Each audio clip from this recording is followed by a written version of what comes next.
নমস্কার বন্ধুরা, নলেজ কাল্টিভেটারে স্বাগত। শুরু করছে যে ক্লাস যেখানে পড়ার সাথে হাসি ফ্রি। আজকে একটি গুরুত্বপূর্ণ বিষয় নিয়ে আলোচনা করব, যেটি নিয়ে গত কয়েকদিনে সোশ্যাল মিডিয়াতে খুব তর্ক বিতর্ক চলছে। যে সংবাদ মাধ্যমে প্রকাশ পেয়েছে যে বারাসাতে বেশ কয়েক মাসে প্রায় 500-র বেশি গৃহবধূ তারা পরকীয়ার সম্পর্কে জড়িয়ে বাড়ি ছেড়ে পালিয়ে গেছে। আর এই নিয়ে কিন্তু তর্ক বিতর্ক চলছে। এরকম একটি সোশ্যাল ইস্যু নিয়ে আজকে আলোচনা করব। আজকের আমাদের ভিডিওর টপিক হচ্ছে extra marital affair is increasing in Bengal, অর্থাৎ পরকীয়ার সম্পর্ক কি বাংলা বা ভারতে বাড়ছে।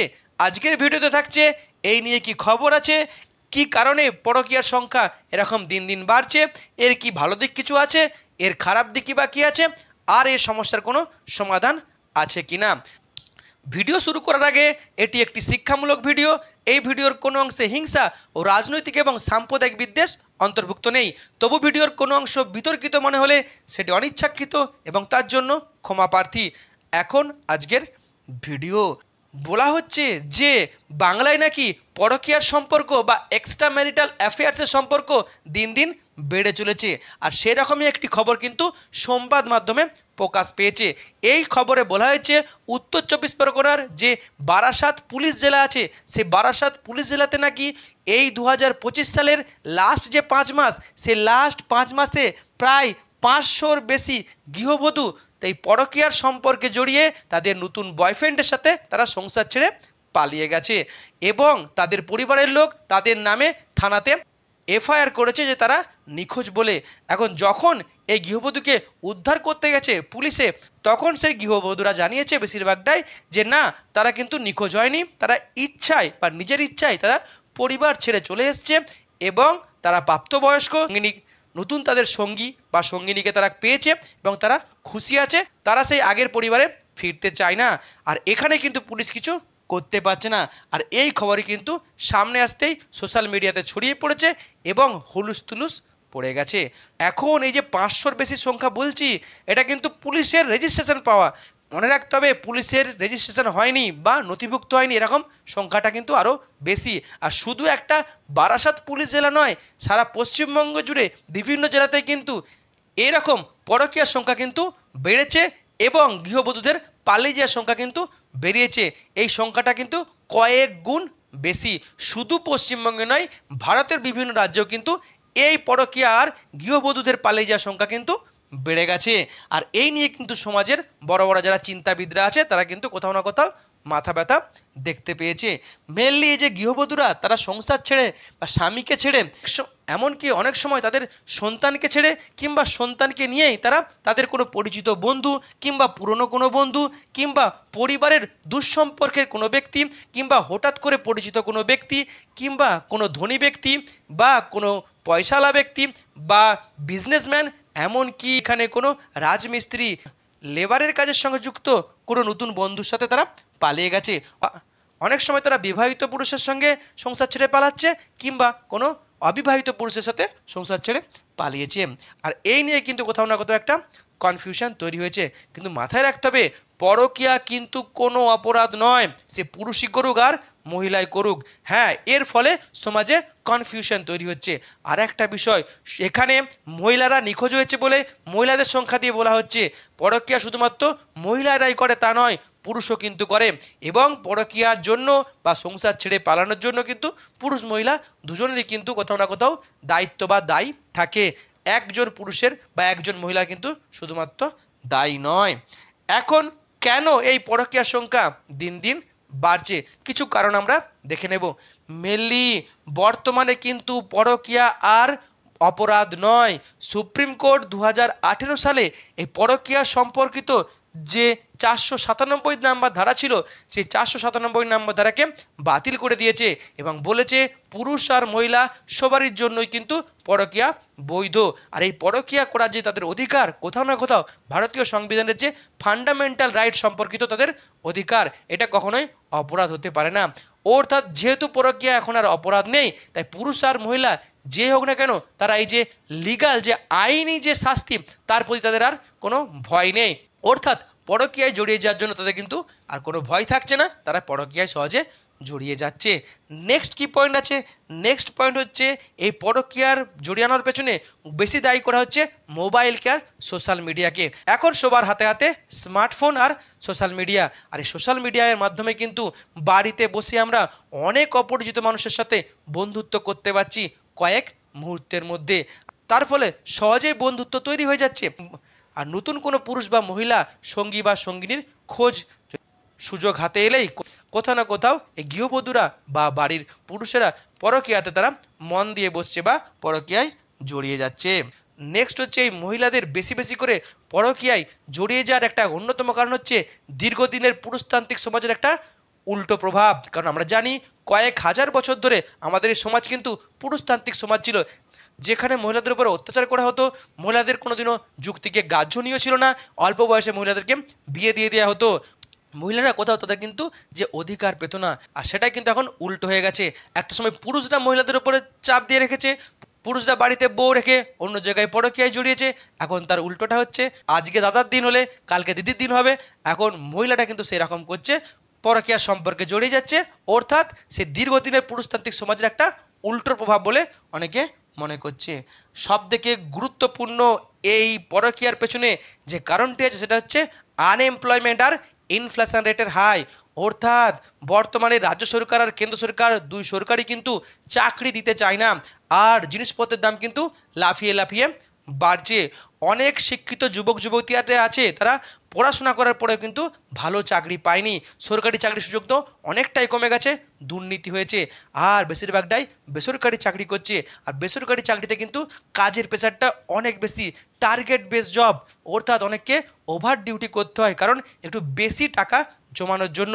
কারণ দ্রব্যমূল্যের বৃদ্ধি, অর্থাৎ খরচটা এখন অনেক বেশি বেড়ে গেছে, তাই পরিবারকে তারা খুশি রাখার জন্য, এক্সট্রা ইনকামের জন্য এই যে বেশি বেশি করে কাজ করছে বা কাজের প্রেশার নিচ্ছে, তার ফলে কিন্তু তারা ক্লান্ত হয়ে পড়ছে এই পুরুষরা। আর তারা বাড়িতে ফিরে পরিবারকে সময় দিতে পারছে না, কোথাও না কোথাও বউকে সময় দিতে পারছে না, সন্তানকে সময় দিতে পারছে না। তার ফলেই তাদের স্ত্রীরা কিন্তু কি হচ্ছে, ফ্রাস্ট্রেটেড হয়ে যাচ্ছে, অন্য কোনো সঙ্গীর সাথে তারা পরকীয়ায় জড়িয়ে পড়ছে। নেক্সট গুরুত্বপূর্ণ কারণ হচ্ছে, আমরা দেখেছি অনেক পুরুষ আছে তারা কিন্তু বাড়িতে স্ত্রীকে রেখে বাড়ির বাইরে একাধিক মহিলার সাথে তারা পরকীয়ায় জড়িয়ে পড়ে। আর এর ফলে যে স্ত্রী যখন জানতে পারে যে কোথাও না কোথাও তার স্বামী তার সঙ্গে বিট্রে করছে, সেও কিন্তু স্বামীর মতনই কাজ করে, অন্য কোনো পুরুষের সাথে পরকীয়ায় জড়িয়ে পড়ে। নেক্সট একটা গুরুত্বপূর্ণ কারণ হচ্ছে, এখন হলো নিউক্লিয়ার ফ্যামিলি, ছোট ফ্যামিলি, আগের মতো জয়েন্ট ফ্যামিলি নেই। এখন ফ্ল্যাটে থাকে দুজন তিনজনের ফ্যামিলি, কিংবা ছোট ঘরে থাকে দু একজনের ফ্যামিলি, কোনো পাড়ার মানুষ, বন্ধুবান্ধব বা জয়েন্ট ফ্যামিলির মতো মানুষের সাথে কিন্তু আর সেরকম সম্পর্ক নেই। তাহলে অনেকের সময় কাটছে না। জয়েন্ট ফ্যামিলিতে থাকলে অনেক মানুষের সঙ্গে কথাবার্তা বলার সুযোগ থাকতো, সময় কাটানোর সুযোগ থাকতো। এই যে একা একা পড়ে আছে সারাদিন, তার ফলে কিন্তু বেশি বেশি করে স্মার্টফোন ব্যবহার করছে, আর অন্য কোনো ব্যক্তির সাথে তারা পরকীয়াতে জড়িয়ে পড়ছে। এমনও আছে কিছু কাপেল তারা অল্প বয়সে বিয়ে করে নেয়, হলে বাড়ি থেকে অল্প বয়সে বিয়ে দিয়ে দেয়, কিংবা তারা পালিয়ে গিয়ে অল্প বয়সে বিয়ে করে নিচ্ছে। অর্থাৎ যত সময় যাচ্ছে, এই যত বিয়ের বয়স বাড়ছে, তার ফলে তারা তার যে পার্টনারের প্রতি কোথাও না কোথাও ইন্টারেস্ট হারিয়ে ফেলছে, এবং নতুন পার্টনারের সুযোগ পেলে কিন্তু তারা পরকীয়াতে জড়িয়ে পড়ছে। আর একটা গুরুত্বপূর্ণ ব্যাপার হচ্ছে, এই বর্তমান যে ইয়াং জেনারেশন, তাদের কাছে কিন্তু কোনো ধৈর্য বা পেশেন্স নেই। এই ধৈর্য বা পেশেন্স না থাকার ফলে যখনই কোনো সংসারে ঝামেলা হচ্ছে, একটু দাম্পত্য কলহ হচ্ছে, এটা সব সংসারেই হতে থাকে, তার ফলে তারা কিন্তু সেইটাকে ধৈর্য না ধরে অন্য কোনো ব্যক্তির সাথে পরকীয়াতে জড়িয়ে পড়ছে। নেক্সট কারণ হচ্ছে, কিছু কিছু মহিলা বা পুরুষ তারা কিন্তু তাদের সেক্সুয়াল অ্যাট্রাকশানটা অনেক বেশি, অর্থাৎ তাদের অনেক সময় মনে হচ্ছে যে আমার পার্টনার আমাকে সেক্সুয়াল অ্যাট্রাকশান দিয়ে স্যাটিসফ্যাকশান দিতে পারছে না। এই বেশি বেশি সেক্সুয়াল অ্যাট্রাকশানের জন্য অন্য পুরুষের সাথে পরকীয়াতে জড়িয়ে পড়ছে। আরও একটা কারণ আছে, অনেক সময় কোনো স্ত্রী যখন যে সংসারে আছে, তার কোথাও না কোথাও মনে হচ্ছে এই যে সংসারের সমস্যা, কোথাও অর্থনৈতিক অনটন, তার ফলে সে সমস্যায় পড়ছে। সে অন্য কোনো ধনী ব্যক্তির সঙ্গে নতুন করে বিয়ে করলে হয়তো তার সংসারের এই আর্থিক অনটন থাকবে না, সে আরও ভালোভাবে জীবনটাকে লিড করতে পারবে। এর কারণে কিছু রিচ পার্সনের সাথে তারা কিন্তু এক্সট্রা ম্যারিটাল অ্যাফেয়ারে জড়িয়ে যাচ্ছে। আর একটা গুরুত্বপূর্ণ কারণ দেখা গেছে, এই যে গৃহবধূরা যারা পরকীয়ায় ফাঁদে পড়ে চলে যাচ্ছে, বেশিরভাগটাই তাদের স্বামীরা হচ্ছে মাইগ্রেন্ট লেবার, অর্থাৎ পরিযায়ী শ্রমিক। সংসার চালানোর জন্য, পেটের টানের জন্য, যেহেতু পশ্চিমবঙ্গে কাজ নাই বা ভারতে কাজ নাই, তারা অন্য রাজ্যে কাজ করছে কিংবা অন্য দেশে গিয়ে কাজ করছে, আর স্ত্রী পড়ে আছে এই বাড়িতে। তার ফলেই কোথাও স্ত্রী কিন্তু ফ্রাস্ট্রেটেড হয়ে যাচ্ছে আর অন্য সম্পর্কে জড়িয়ে পড়ছে, আর এর ফলেই কিন্তু দিন দিন সমাজে পরকীয়ার সংখ্যা বাড়ছে। এখন পরকীয়ার কি কোনো ভালো দিক আছে? সব জিনিসেরই ভালো দিক থাকে, খারাপ দিক আছে, যদিও অল্প কয়েকটা ভালো দিক আছে। যখন কোনো ম্যারেড লাইফে বা বিবাহিত লাইফে যখন কোনো মিসম্যাচ হয় বা মনের মিলন হয় না, তখন কী হয়, অনেক সময় স্বামী স্ত্রীকে তাদের একটা ফেক ভালোবাসাকে বয়ে নিয়ে যেতে হয়। মনের মিলন নেই, তবু তারা সংসারটা টেনে নিয়ে যাচ্ছে, আর সেই কারণে কিন্তু অনেক সমস্যা বেড়ে যায়। এর থেকে ভালো তারা যদি অন্য কোনো পুরুষের সাথে যদি সে ভালো থাকতে পারে, মিউচুয়াল ডিভোর্স নিয়ে নেক, ওই ওই পুরুষ বা মহিলার সাথে সে ভালো থাকুক, তাহলে হয়তো আগামী দিনে এই ঝামেলার সম্পর্ক থেকে একটা ভালো সম্পর্ক বা ভালো জীবন তারা পেতে পারে। অন্যদিকে আরও একটা ব্যাপার আছে, আমরা দেখছি এই যে দাম্পত্য কলহ বা এই যে ডোমেস্টিক ভায়োলেন্স বা কোথাও না কোথাও যে মিসম্যাচ, তার ফলে কিন্তু আরও খারাপ খারাপ ঘটনা ঘটছে। দেখা যাচ্ছে যে হাজবেন্ড তার স্ত্রীকে মেরে কোথাও না কোথাও ব্যাগে প্যাক করে জলে ভাসিয়ে দিচ্ছে, অন্যদিকে উল্টোটা হচ্ছে স্ত্রীরা স্বামীকে মেরে জলের ট্যাঙ্কিতে ভরে দিচ্ছে। এই যে খুন করা, এই খুন করার প্রবণতার থেকে অনেক ভালো যে এক্সট্রা ম্যারিটাল অ্যাফেয়ার করেছো, আমি সংসার ছেড়ে চলে গেলাম বা মিউচুয়াল ডিভোর্স দিয়ে দিলাম, তুমি আবার নতুন করে আমি জীবন শুরু করতেই পারি। এই খুন করাটা সত্যি খারাপ। অন্যদিকে আর একটা ব্যাপার হচ্ছে, এতদিন স্বামীরা কিন্তু তাদের স্ত্রীকে রেসপেক্ট করতো না, সেই পুরুষতান্ত্রিক সমাজ। এখন যেহেতু স্ত্রীদের কাছে অনেক বেশি সুযোগ আছে, একে ছেড়ে দিয়ে আমি অন্য কোনো সঙ্গে থাকতে পারবো, তাই স্বামীরা কিন্তু কোথাও না কোথাও ভয় পাচ্ছে স্ত্রীর এই সংসার ছেড়ে চলে যায়, আর তার ফলে তারা কিন্তু স্ত্রীকে কোথাও না কোথাও সম্মান দিচ্ছে। এখন এ তো গেল কয়েকটা অ্যাডভান্টেজ, এর ডিসঅ্যাডভান্টেজ কি? ডিসঅ্যাডভান্টেজ কিন্তু অনেকগুলো আছে। মেনলি এই যে পরকীয়াতে হঠাৎ করে সংসার ছেড়ে চলে যাওয়া, এর ফলে কিন্তু সমাজে একটা কনফিউশন তৈরি হচ্ছে, সমস্যা তৈরি হচ্ছে, এবং আগামী দিনে আগামী প্রজন্মের কাছে এই যে পরিবারগুলি এই যে ছেড়ে চলে যাচ্ছে, তারা কিন্তু সমস্যার সম্মুখীন হতে পারে, এবং আগামী প্রজন্মের কাছে কিন্তু একটা বিরাট বড় সমস্যা তৈরি হতে পারে। অন্যদিকে সব থেকে খারাপ দিকটা হচ্ছে এই সংসার ছেড়ে চলে যাওয়ার, অনেক সময় এই গৃহবধূরা তাদের বাড়ির যে সন্তানকে ছেড়ে দিয়ে চলে যাচ্ছে, তার ফলে সন্তান কিন্তু তার মা বা বাবাকে পাচ্ছে না, আর একটা সন্তানের জীবনে মা বাবার যে শূন্যস্থান, এটা কিন্তু একটা বিরাট বড় শূন্যস্থান। ওই সন্তানের কিন্তু ভবিষ্যতে ব্যাপক সমস্যা হতে পারে।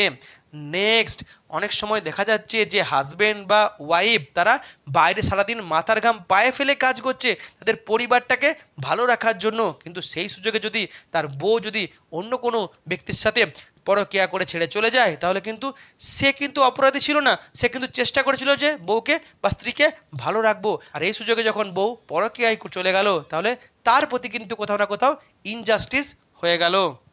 নেক্সট, এই যে পরকীয়ার ফাঁদে পড়ে চলে যাচ্ছে, এর সব থেকে খারাপ দিক হচ্ছে যে মানুষটির সাথে সে ভাবছে যে আমি আবার সংসারটা বেঁধে ভালো থাকবো, সেই মানুষটা কিন্তু অনেক সময় ভালো হয় না, তারা কিন্তু ফেক হয়, তারা চিটিং করার জন্য এরকম ফেক প্রেমের জ্বালায় কিন্তু ফাঁসিয়ে দেয়, পরে তাদেরকে চিট করে, সে কিন্তু ফিরে আসতে পারে না।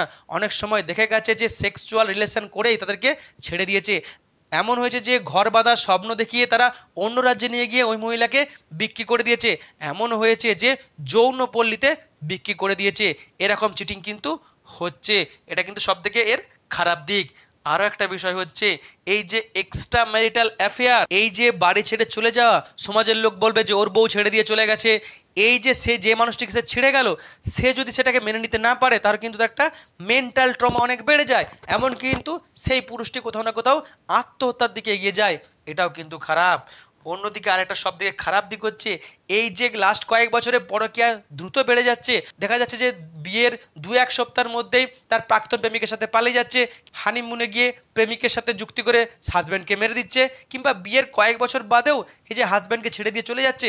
এর ফলে বর্তমান প্রজন্ম, ইয়াং জেনারেশন, তারা কিন্তু বিয়ে করতে ভয় পাচ্ছে, তারা ভাবছে যদি এরকম ঘটনা আমার সঙ্গে ঘটে, আমারও কিন্তু জীবনটা শেষ হয়ে যাবে। অনেকে তো বিয়ের কথা শুনলেই কোথাও না কোথাও ভয়ে পালিয়ে যাচ্ছে। অর্থাৎ এইভাবে পরকীয়ার সংখ্যা বাড়লে কিন্তু সমাজে ব্যাপক খারাপ প্রভাব পড়ছে। এখন এই পরকীয়া বন্ধ করার জন্য কোনো সলিউশন আছে? এর কোনো পার্মানেন্ট সলিউশন নেই, এটাকে আমাদেরকে ভেবে নিতেই হবে। তবে কিছু কিছু আমরা সমস্যার সমাধানের জন্য বিষয় বলতে পারি। প্রথম সবথেকে বড় কথা হচ্ছে যে সরকারকে উদ্যোগ নিতে হবে, সরকারকে আরও বেশি বেশি কর্মসংস্থান তৈরি করতে হবে এবং জিনিসপত্রের দাম কমাতে হবে, যার ফলে একজন শিক্ষিত যুবক তার যোগ্যতা অনুযায়ী সঠিক মাইনের একটা বেতন পায়, তার জন্য ওয়ার্ক প্রেশার বেশি না হয়, কিংবা তাকে টার্গেট বেস জব করতে না হয়, কিংবা কাজের জন্য তাকে বাইরের রাজ্যে যেতে না হয়। তার ফলে সে কিন্তু তার ডিউটি সেরে আসবে, তার ফ্যামিলিকে একটা নির্দিষ্ট সময় দিতে পারবে, বাচ্চাকে সময় দিতে পারবে, ওর তার স্ত্রীকে সময় দিতে পারবে, কিন্তু সে একটা হেলদি ফ্যামিলি লাইফ লিড করতে পারবে। অন্যদিকে প্রত্যেকটি হাজব্যান্ড ও স্ত্রীর উচিত তার যে পার্টনারকে, তার ফ্যামিলিকে, তার বাচ্চাকে নির্দিষ্ট সময় দেয়া দিনের শেষে, এটাই কিন্তু তাদের সম্পর্ককে সবথেকে মজবুত করবে।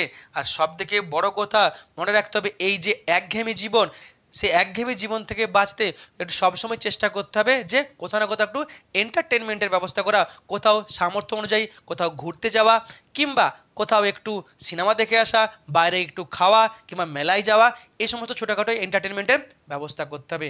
সব থেকে ভালো হয় যদি আমরা সোশ্যাল মিডিয়া আর স্মার্টফোনের ব্যবহারটা কমাতে পারি। যদি আমরা জানি যে এই মুহূর্তে এটা কমানো খুবই কষ্টকর, যদি আমরা এটাকে কমিয়ে অন্য কোনো ব্যবস্থা নিতে পারি, টিভি দেখা, সিনেমা দেখা, কিংবা আমরা যদি গল্প বই পড়ার ব্যবস্থা করতে পারি, এটা কিন্তু একটা ভালো দিক হতে পারে। অনেক সময় স্বামীরা বাইরে কাজ করতে যায়, বাড়িতে স্ত্রীরা থাকে, তারা কোথাও না কোথাও তাদের অনেক অবসর সময় কাটাতে পারে না, শুধুমাত্র রান্না করা ছাড়া কোনো কাজ নেই। আর আমরা জানি যে অলস মস্তিষ্ক শয়তানির কারখানা, তারাই উল্টোপাল্টা সম্পর্কে জড়ে যায়। তাই স্ত্রীরা যখন বাড়িতে আছে, তারা যদি কোনো বাচ্চাকে পড়ায় কিংবা কোনো ছোটোখাটো বিজনেস করতে পারে, তারা কিন্তু সময়টাকে সহজে কাটাতে পারবে, তাহলে আর এই পরকীয়া সুযোগটা কমবে। আর যখনই কোনো সাংসারিক লাইফে একটা মিসম্যাচ দেখা দেবে, তখন কিন্তু অবশ্যই কোনো সাইকোলজিস্টের কাছে কাউন্সিলিং করানো উচিত। এইভাবেই কিন্তু পরকীয়ার সমস্যা সমাধান করা যাবে। কিন্তু মাথায় রাখতে হবে, আমরা যতই পরকীয়াকে খারাপ বলি, পরকীয়াকে কিন্তু আমরা যদি ভালোভাবে বিচার করে দেখতে চাই, তাহলে কিন্তু কখনোই আমরা খারাপ বলতে পারবো না। হ্যাঁ, সমাজে একটা বিরাট বড় বাজে প্রভাব ফেলছে, কিন্তু পরকীয়া কিন্তু আমাদের এখন বৈধ। তাই পরকীয়ার সমস্যার সমাধান করতে গেলে আমাদেরকে এই একাধিক ব্যবস্থা নিতে হবে। কিন্তু দেখা যায় যে পরকীয়ায় যদি কোনো মহিলা বা পুরুষ জড়িয়ে যায়, তাহলে তার স্বামী বা তার পাড়ার লোক বা বাড়ির লোক কিংবা মোড়ল কিংবা পার্টির লোক কিংবা সমাজের যারা দাদারা, তারা কিন্তু তাদের উপরে অত্যাচার করে, জোর করে ধরে বিয়ে দিয়ে দেয়। এগুলো কিন্তু মধ্যযুগীয় বর্বরতা, এগুলো কিন্তু করা যায় না। এগুলো করলে কিন্তু তার নামে কেস হবে, এগুলো কিন্তু অপরাধ। অর্থাৎ আমরা বুঝতে পারলাম যে কেন এই পরকীয়া দিন দিন বাড়ছে আর তার জন্য আমাদের কি করা উচিত। এখন এই নিয়ে আমরা যদি কোনো মতামত থাকে, অবশ্যই কমেন্ট বক্সে জানাবেন। ভিডিওটি এখানে শেষ হলো। ভিডিওটি যদি ভালো লাগে অবশ্যই লাইক, কমেন্ট, শেয়ার এবং চ্যানেলটি সাবস্ক্রাইব করতে ভুলবেন না। আবার দেখা হবে নতুন একটি ভিডিওতে। ততক্ষণ পড়তে থাকো, হাসতে থাকো।